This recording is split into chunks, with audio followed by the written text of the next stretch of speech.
D'accord. Merci déjà pour les interventions. Allons-y, on va lire ensemble Hébreux 10, verset 39. Hébreux 10, 39. Hébreux 10, 10, 39. 10.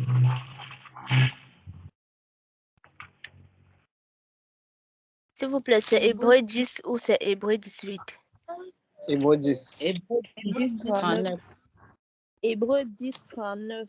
Nous ne sommes pas de ceux qui se retirent pour se perdre, mais de ceux qui ont la foi pour sauver leur âme.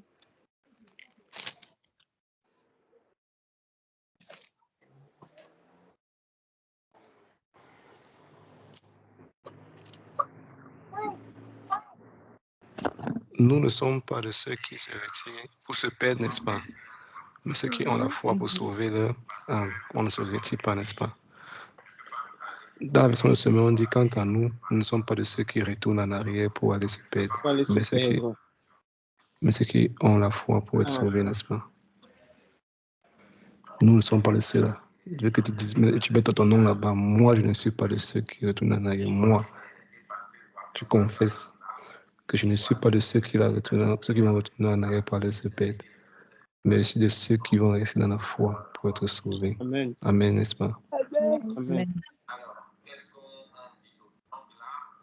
Comment considérer la rétrogradation? La rétrogradation est une possibilité, est un risque qui vient du fait que la vie chrétienne s'inscrit dans une durée de nécessité.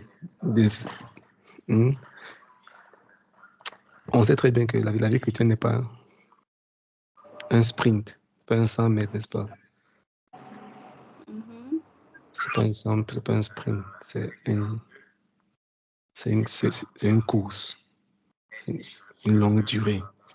C'est pas comme c'est pas les étoiles filantes que boum, ça disparaît. Non, c'est pour un temps. C'est un processus.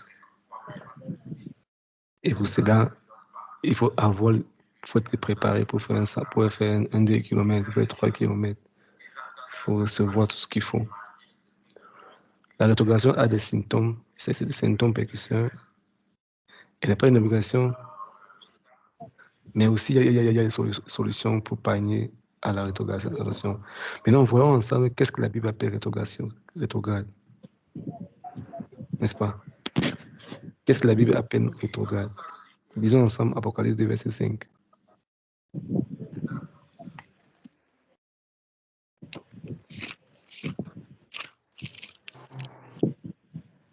Apocalypse 2, verset 5.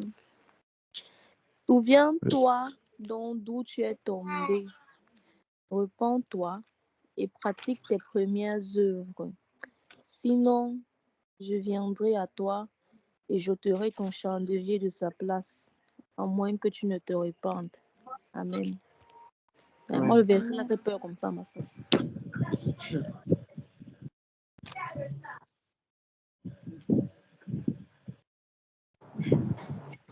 Vas-y, l'escalier encore. Hey. Souviens-toi d'où tu es tombé. Repends-toi et pratique tes premières œuvres. Sinon, je viendrai à toi et j'ôterai ton chandelier de sa place, à moins que tu ne te répandes. D'accord. Tu peux continuer à lire. Verset 6. C'est comme si je n'ai pas pris la référence où il parle du premier amour. Verset 4. Vas-y. J'ai cependant un greffe contre toi. Mais ce que j'ai contre toi, c'est que tu as abandonné ton premier amour. Souviens-toi donc d'où tu es tombé, repens-toi et pratique tes premières œuvres. Sinon, je viendrai à toi et j'ôterai ton chandelier de sa place, à moins que tu ne te répandes. D'accord. Je vais lire dans la parole de Ivan. Un reproche à te faire. Vas-y, je ne lis ta version. Je veux qu'on comprenne ça très bien. C'est très important ce qu'on a fait ce soir. Je ne lis ta version, s'il te plaît. Version. Bon, je vais lire selon parole de vie.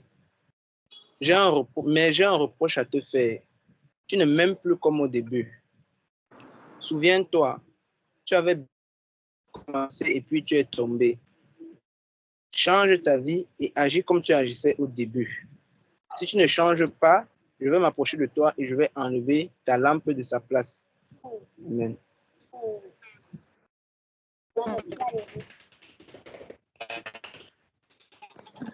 Est-ce que c'est clair pour tout le monde?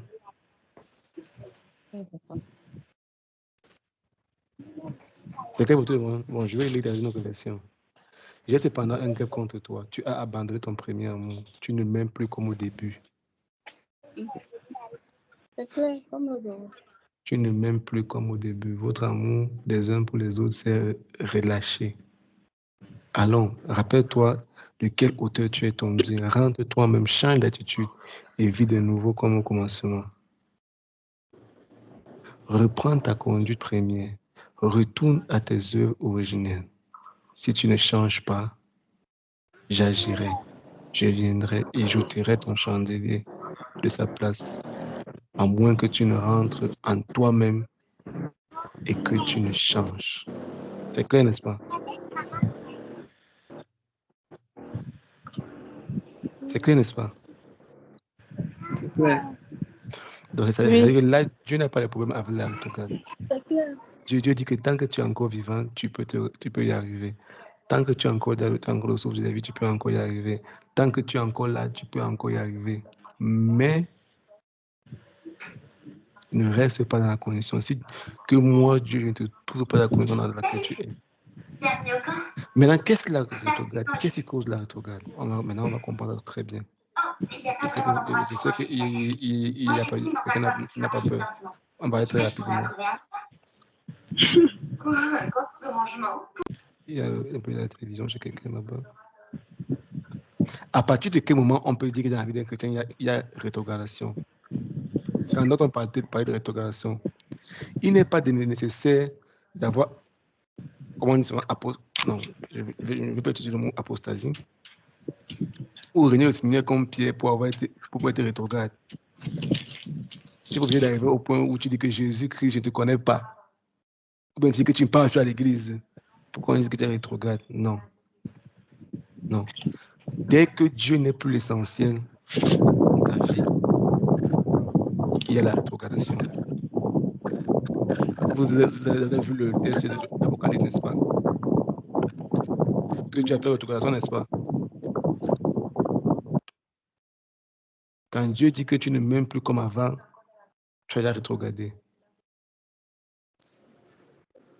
Oui. Quand il dit déjà que tu ne m'aimes plus comme avant,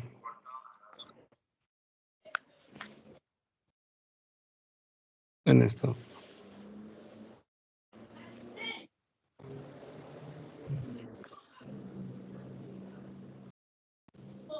D'accord. Donc, quand le Seigneur dit que tu ne m'aimes plus comme avant, selon lui, tu as déjà rétrogradé. Donc, quand le but de Dieu, c'est ce qui bat dans ton cœur comme avant, tu as rétrogradé. D'une manière générale, rappelez-vous, vous voyez bien les images qu'on a vues avant. Au début, quand l'Esprit de Dieu vient dans sa vie, tous les esprits sont dehors. L'Esprit de Dieu est le maître, il gouverne, il est au milieu. Son cœur est propre, il est content. L'Esprit de Dieu est le maître, sa priorité, c'est le Saint-Esprit. On voit un peu ça. On a vu le cœur de l'homme. Quand l'Esprit entre en lui, le est le chef, il est le maître, sa priorité de local à ce moment, c'est que le Saint-Esprit, il est heureux, il est joyeux, il est tout le temps, oh Seigneur, tout le temps dans ta bouche, Jésus, Jésus, Jésus, Jésus, Jésus, sa priorité, c'est Dieu. On va le dire qu'il n'est pas équilibré, dire que c'est fait rien. Mais sa priorité, c'est Dieu. C'est Dieu. C'est Dieu. Mais Dieu dit que tu commences à rétrograder quand il n'est plus l'essentiel. Donc, d'une manière générale, il y a rétrogradation dès qu'il y a recul et retour en arrière par rapport à des décisions. Vous comprenez très bien. Quand il y a retour en arrière par rapport à des décisions des engagements pris envers Dieu et l'Église.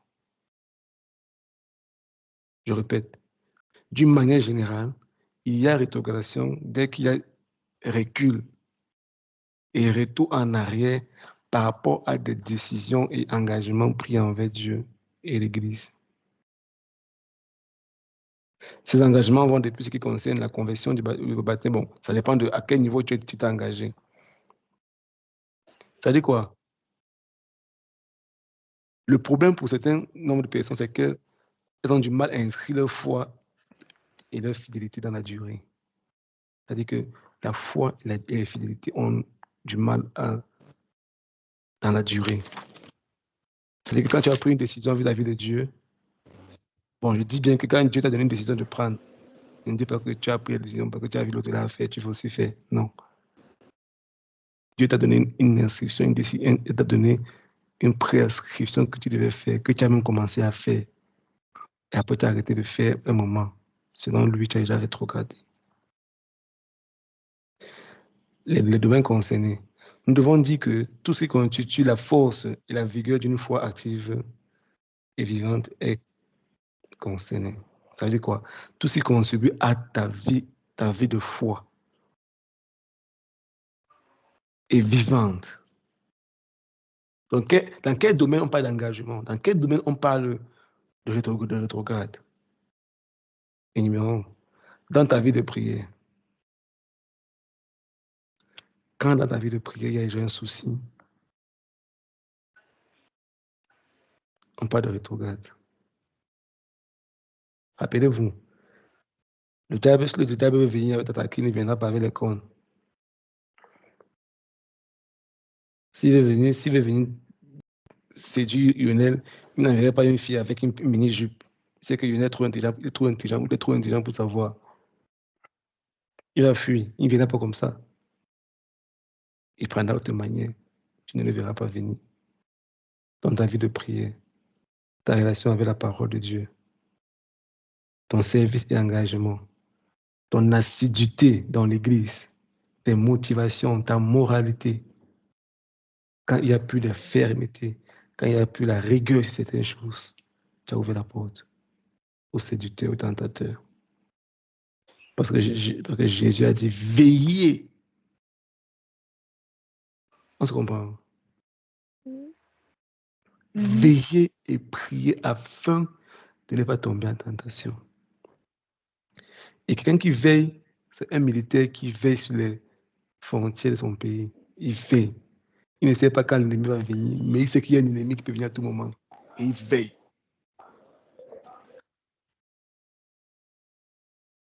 Il ne sait pas quand l'ennemi va venir, mais il sait qu'il y a un ennemi qui sera là à tout moment. Et il veille. Il est tout le temps sur les remparts. Mais c'est important de préciser maintenant que certaines personnes ne peuvent plus assister aux assemblées. Il y a deux types de rétrogrades. Il y a des rétrogrades sincères et il y a des rétrogrades hypocrites.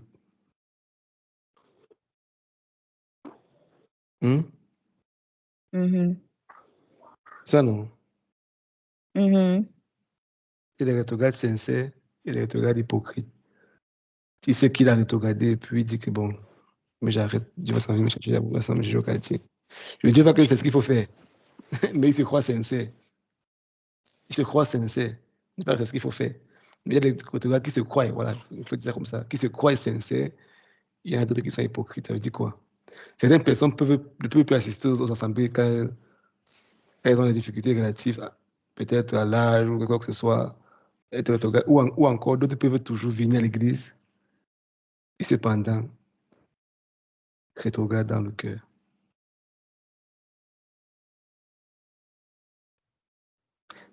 On a vu tout à l'heure dans l'Apocalypse 2, verset 5, ça veut dire quoi? Dieu dit que souviens-toi donc où tu es tombé, n'est-ce pas? Répands-toi et pratique tes premières œuvres. Sinon, je viendrai à toi, je te rechangerai à ta place et du point que tu te répandes. Tu as abandonné ton premier amour. Et qui brûlait dans ton cœur au départ. Quand tu es venu à Jésus-Christ, c'est ce qui t'a poussé à lui. Je veux dire à quelqu'un, Et n'oublie jamais ça. Si tu oublies la première chose qui t'a poussé à Jésus, pourquoi tu es allé à lui, quand tu oublies ça, chaque fois quand le diable voudra te faire tomber, il ne passera pas toujours par la chose là.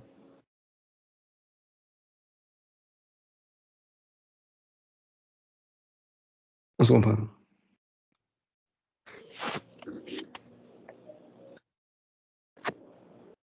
Pierre dit qu'ils ont oublié ce qu'ils étaient avant. Ils ont oublié ça. C'est à cause de ça qu'ils sont tombés dans la loisité. Ils ont oublié leurs conditions d'avant. Et quand tu te rappelles là où tu étais, quand tu te rappelles là où il t'a sorti, Seigneur, je me rappelle à l'époque quand j'ai crié à toi seulement pour être quelqu'un de différent. Je vivais dans ça. Je voulais seulement être quelqu'un de différent. Quelqu'un de vrai. Avec toi, avec moi-même. Quand tu oublies ça, tu vas en courir de choses. Le diable va passer toujours par là. Rappelez-vous, lorsqu'on dit que quand ton homme fort est lié, est mis dehors, l'homme fort s'en va chercher plus méchant. Plus méchant. Mais il vient avec eux. Quand la maison n'est pas détruite, c'est lui l'homme fort. C'est l'esprit que les ancêtres ont fait le pacte. C'est lui l'homme fort. Si c'est l'impudicité, ça viendra toujours par l'impudicité. Si c'était l'orgueil, ça passera tout par là. Si c'est la méchanceté, ça viendra toujours par là. Si c'était la colère, toujours un excès de colère va monter dans ton cœur et puis ça va engendrer autre chose dans ta vie. Comme le passé, il va dire souvent, nous avons écrasé la tête du serpent, mais on garde le pied sur sa tête.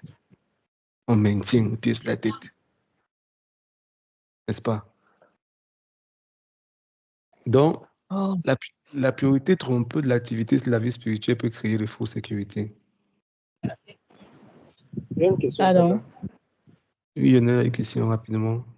Et comment identifier dans la chose par laquelle il passe toujours pour nous atteindre là? Justement, tu connais ta condition que tu étais avant d'être enfant de Dieu. Quand tu demandes ton témoignage, c'est qu'il y a toujours quelque chose qui t'a poussé vers Jésus. Le Saint-Esprit t'a touché sur un point dans ta vie précis, qui t'a convaincu sur quelque chose. Tu t'es senti misérable, sans rien, puis tu as décidé de couper à Jésus. Il y a toujours un point dans ta vie.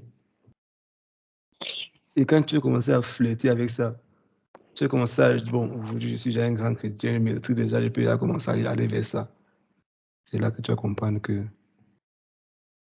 depuis que Dieu a créé le monde jusqu'à aujourd'hui, quand on va attraper la souris, on met les arachides, on met le fromage, il vient, il meurt. Et ça, pourquoi tu ris? Pourquoi tu ris avec ça? C'est un bel exemple, vrai. Mais est-ce que je mens? Tu mets le poison dans ce qu'il va venir manger, il va mourir. Depuis le monde est monde. Tu mets là-bas, il va venir manger, tu vas mourir.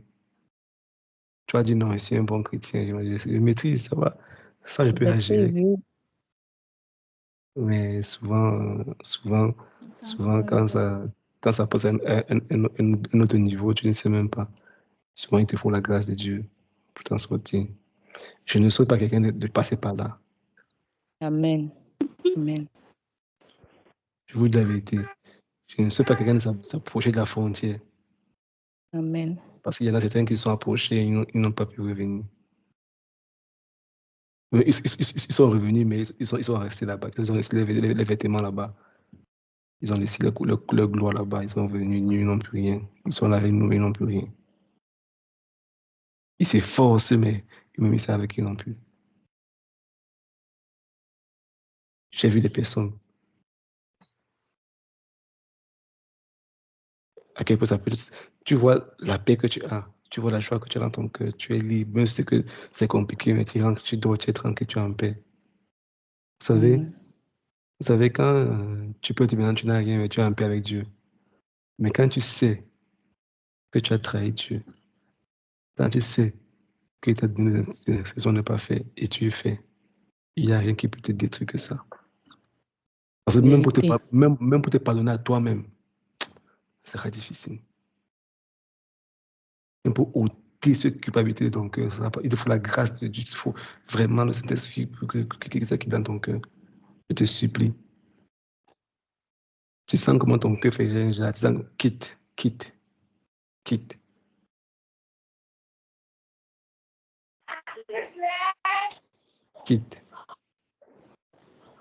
J'ai vu des hommes de Dieu, des grands hommes de Dieu, s'approcher des choses qu'ils a coûté très très cher. Certains bagages, ils sont revenus, certains sont calés. Lisons ensemble Apocalypse 2, verset 2. Apocalypse 2, verset 2. Parce que souvent, on se dit que bon, je travaille pour Dieu, je veux pour Dieu, Dieu me comprend et tout ça. Lisons ensemble Apocalypse 2, verset 2. Apocalypse 2, verset 2. Je connais tout ce que tu fais. Je connais tes efforts et ta patience. Je le sais, tu ne peux pas supporter les gens mauvais. Certains disent qu'ils sont apôtres, mais ils ne le sont pas. Tu as vu ce qu'ils valaient. Tu as compris qu'ils mentaient. Amen. Vas-y, continue. C'est fini comme ça. Hein? Oui. Le verset 3 dit, tu restes patient. Tu as souffert à cause de moi et tu n'as pas été découragé. Mais j'ai un reproche à te faire. Bon, c'est la suite de ce qu'on a lu tout à l'heure. Voilà. C'est ça, n'est-ce pas? C'est ça, n'est-ce pas? Non. Vas-y, verset 3, verset 4. Le verset 4 dit, mais j'ai un reproche à te faire. Tu ne m'aimes plus comme au début. Voilà, c'est bon, n'est-ce pas? Tu peux t'arrêter là-bas. Je connais tes œuvres, je connais ton travail. Tu chantes à l'église, tu danses à l'église, tu fais ça. Tu pries pour les gens, tu fais des bonnes choses. Tu fais des bonnes choses comme des bons chrétiens peuvent faire. Mais il te dit, j'ai un reproche à te faire. Dans ton cœur, il n'y a plus l'amour, il n'y a plus cette chaleur. Avant, tu te réveillais dans la nuit même seul. Tu priais, tu lisais la Bible, tu chantais. Tu n'as pas arrêté de servir, mais Dieu dit que moi, je connais toutes tes œuvres. Mais dans ton cœur, mon amour, ce n'est plus ça.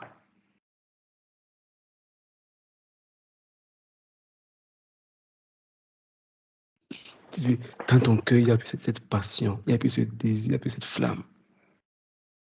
Je vais vous dire un jour,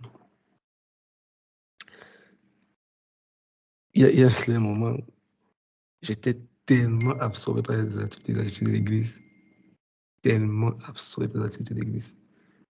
Quand j'étais encore au pays, il fallait le lundi à dimanche, j'étais à l'église tous les jours. Il faut faire ça, faire ça.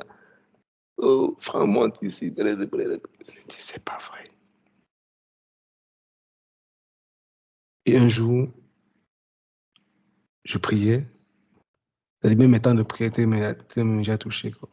Je marchais et puis je tentais de prier. Seigneur, je te rends grâce, je te dis merci. Mais Seigneur, regarde tout ce qui se passe. Regarde ça.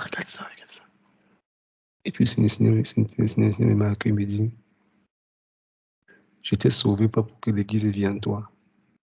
Mais c'est moi qui dois vivre en toi. Tu n'as pas vécu pour l'église, tu dois vivre pour moi. Ton service à l'église n'a rien à voir avec ton intimité avec moi. Parce que c'est celui qui est rempli qui peut servir. Si tu sais sans moi, tu serviras ce que tu feras, ce que tu veux là-bas.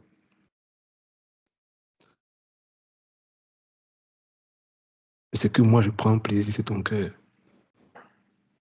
Notre intimité, toi et moi. Il y a des choses que je te demanderai de faire qui n'ont rien à voir avec l'église.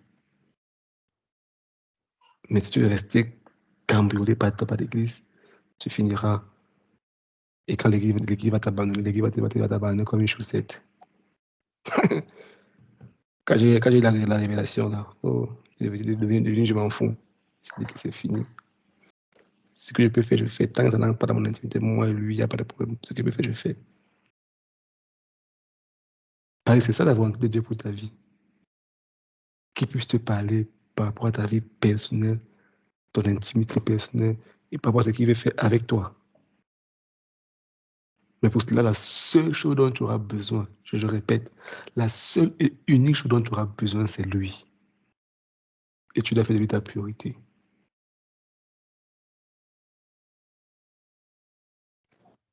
Même si moi, Franck, je te déteste, je parle ça de toi, je suis fâché contre toi, je peux faire tout ce que je veux contre toi. Je ne suis pas Dieu. On s'entend. Je ne demande pas d'offense les gens, non. Mais le problème, c'est qu'il faudrait que, même si tout le monde t'approuve et que lui te désapprouve, tu es zéro devant lui.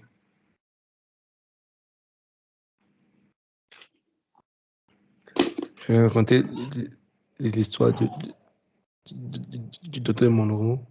J'ai écouté un des enseignements, il parlait de ça.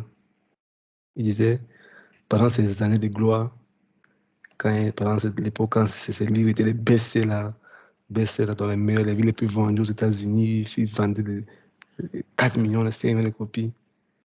On le connaissait, on l'invitait partout pour les conférences, pas et d'autres, il était un homme connu dans le monde de l'évangile et tout ça. Il dit un jour pendant qu'il dormait, il a fait un rêve et Dieu l'a montré. Il était dans une grande salle de conférence où il enseignait sur le royaume, il expliquait les clés du royaume, les fondements du royaume. Et quand il a fini, tout le monde applaudissait, tout le monde tapait les mains. Et il dit, il y avait un homme assis, prenait, mais n'applaudissait pas. Il avait la tête baissée. Il dit ça, il regarde la personne, pendant qu'il essaie encore, il donne les enseignements, il sort les profondeurs et tout que Dieu a donné. On ne restait pas, il a la tête baissée. Il me dit, c'est qui ça qui vient dans ma conférence? Et puis tout le monde acclame, il n'acclame pas, il se prend pour qui là? Tu vois un peu? Il a fait tous ces discours de motivation et tout ça. Monsieur ne... Et quand tout le monde s'est assis, la salle de devenir calme, la personne a relevé la tête, il a vu le Seigneur Jésus. Et là, le Seigneur a dit, même si tous ils applaudissent, si moi il n'applaudis pas, tu n'as rien fait. Il dit quand il s'est réveillé ce matin, il est devenu humble comme un enfant. Il s'est mis à pleurer. Il s'est mis à pleurer dans la prière. Seigneur, pardonne-moi. Seigneur, pardonne-moi. Je voulais faire ça. Regarde ça, regarde ça, regarde. Et tous ces plans qu'il avait prévus, il avait tout annulé pour aller reprendre le plan de Dieu qu'il avait prévu pour lui durant cette année-là. Les gens peuvent croire que tu es en train de réussir. Si tu n'es pas en train de faire ce qu'il t'a appelé à faire, tu n'es pas en train de réussir. Donc là, je vous encourage, chacun d'entre vous, toujours d'aller chercher Dieu pour lui-même. Je ne vais pas vous juger. Ton pasteur ne te jugera pas. Ton église ne te jugera pas. Mais lui sera devant toi avec sa parole et les plans qu'il a prévus pour toi. Ne mets pas ta foi sur un homme. Ne fais rien pour plaire à un homme. Cherche-lui. Cherche sa volonté pour ta vie. Et accroche-toi à lui seul. Parce que les hommes, aujourd'hui, il est en haut, demain, il est en bas. Aujourd'hui, il applaudit, demain, il va te crucifier. Et lui, il aura toujours les mêmes paroles dans ta bouche. Il ne changera jamais sa parole. Je t'aime. Tu as bien fait, il dira je t'aime. Tu as mal fait, viens, je t'aime. Parce qu'il ne change jamais. Donc, on ne parle pas de rétrograde, en fait, on parle de rechute dans les mauvais sentiments entretenus. On voit des domaines déjà, des domaines précis. On a dans ton amour pour Dieu. À quel point, quand on parle des choses de Dieu, est-ce que ça t'excite encore comme avant, ça t'excitait? Est-ce que tu es encore comme si, comme un enfant, quoi. Quand on lui dit qu'on va te donner la glace et puis il commence à être agité. Mais il sent quand même que dans nos communautés, c'est quand on dit qu'il y a baptême, mariage, que tout le monde commence. C'est comme s'il y a des fourmis qui passent dans le corps de tout le monde. C'est ça qui nécessite maintenant.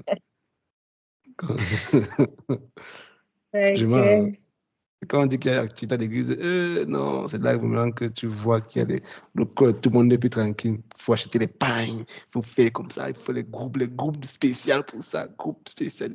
Mon Dieu, mon Dieu, mon Dieu, pourquoi nous as-tu abandonné?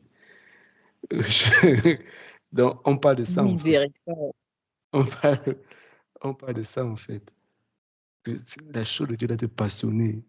Doit te passionner comme tu es passionné avant. Et si tu as perdu cela, va le voir. Il a dit, va. Ton premier amour. Recherche ton premier amour. Et tu vas voir même que même si tu veux facilement entrer dans la présence de Dieu, tu veux facilement entrer dans la prière, va dans ton premier amour. Pense à qui tu étais avant. Vois où il t'a attiré. Commence à l'adorer pour ça, tu verras. Seigneur, je me rappelle. Je me rappelle quelques années, j'étais comme ça. Mais tu m'as sorti de là. Tu m'as retiré là-bas. Souvent, on oublie. Donne-moi ça. Tu veux le mariage, je. Mais tu prends pas le temps pour pouvoir qualifier ce qu'il a fait dans ta vie. Ton premier amour. Quand il venait à Jésus-Christ, Jésus avait conscient que c'était ainsi, il ne venait pas pour le mariage. Il n'était pas pour l'argent, il n'était pas pour la bénédiction. Tu venais pour être transformé. Maintenant, il n'a même pas encore fini ton processus de transformation. Tu es encore en cours de transformation. Tu veux le mariage maintenant. Tu veux l'argent. Tu veux ça. Il dit, je n'ai pas encore fini. Et tu prends encore le temps de le laisser maintenant continuer à faire le travail dans ton cœur, dans ta vie. Parce que, vous savez, la vérité, c'est que lui, il te connaît mieux que toi-même. Il sait ce qui est bien pour toi. Et la semaine passée, on disait que fais confiance à Dieu. Fais confiance à Dieu, c'est qu'il ne t'abandonnera pas. Ne panique pas. Le temps passe. Il y a ça, je ne sais pas si. Fais-lui confiance. Même si on pense que tu échoues avec Jésus, que de réussir sans lui. On se comprend. Mhm. Même si les gens pensent que tu échoues avec Jésus. Échoue en lui faisant confiance. Que de réussir sans Jésus. Une apparence de réussite, bon, bien sûr. Mais la vérité, c'est qu'avec lui, tu n'échoueras jamais. Parce qu'il n'y a rien qui lui est impossible. Tes destinées perdues, il sait les retourner. Les Amen. vies compliquées, difficiles, il sait comment réarranger. Il est spécialiste. Tes Amen. problèmes que tu ne sais pas comment prier, que souvent je ne prie même pas. Il est maîtrisé que toi-même. Il est maître de tes problèmes. Ce qui te menace, ce qui te dérange là, il est maître de ça. Il maîtrise ça mieux que toi. Vous comprenez ça? Et quand on prie Dieu, on n'a pas ces connaissances-là de Dieu. La Bible dit qu'à la fin, plusieurs fois je veux rappeler cela. La Bible dit qu'à la fin, Dieu ne va pas combattre avec le diable. Le contraire de Dieu, ce n'est pas le diable. Ce n'est pas le contraire. Seigneur, le diable, non, ce n'est pas le contraire de Dieu. À la fin, on va lui prendre, on va l'enfermer, on va souffler. Qu'est-ce que la Bible dit? Il n'y a pas de combat entre Dieu et le diable. Il est au-dessus de tout ce que tu peux imaginer qui est grand. Il surpasse tout ce que ton cerveau peut imaginer de grandeur. Je pense que c'est ta simple vie. Fais-lui confiance, tu verras, tu ne vas jamais regretter. Oui, Seigneur, je prie depuis longtemps, la pierre n'est pas encore devenue le pain, mais je te fais confiance. J'ai prié, ça n'a pas changé, mais je te fais confiance. Je suis devant la mer rouge, j'ai prié, elle n'a pas divisé, mais je te fais confiance. Si à Moïse, tu as tendre la main, et c'est difficile, peut-être pour moi, tu vas faire, je vais m'envoler, mais je te fais confiance, tu peux faire quelque chose. Tes situations n'ont pas changé depuis longtemps, je te fais confiance. Au départ, tu faisais confiance à Dieu comme ça. Et que tu penses encore à Dieu, quand tu pries, que tu vois vraiment Dieu comme ce papa-là, comme un enfant, quand il voit son père et puis il tend les mains comme ça, il attend que son père lui porte, n'est-ce pas? Et puis, dans les mains, il dit, papa. Il sait que son père va son père, ça, son père va lui porter. Et il est totalement confiant, il est plein d'assurance quand il voit son père.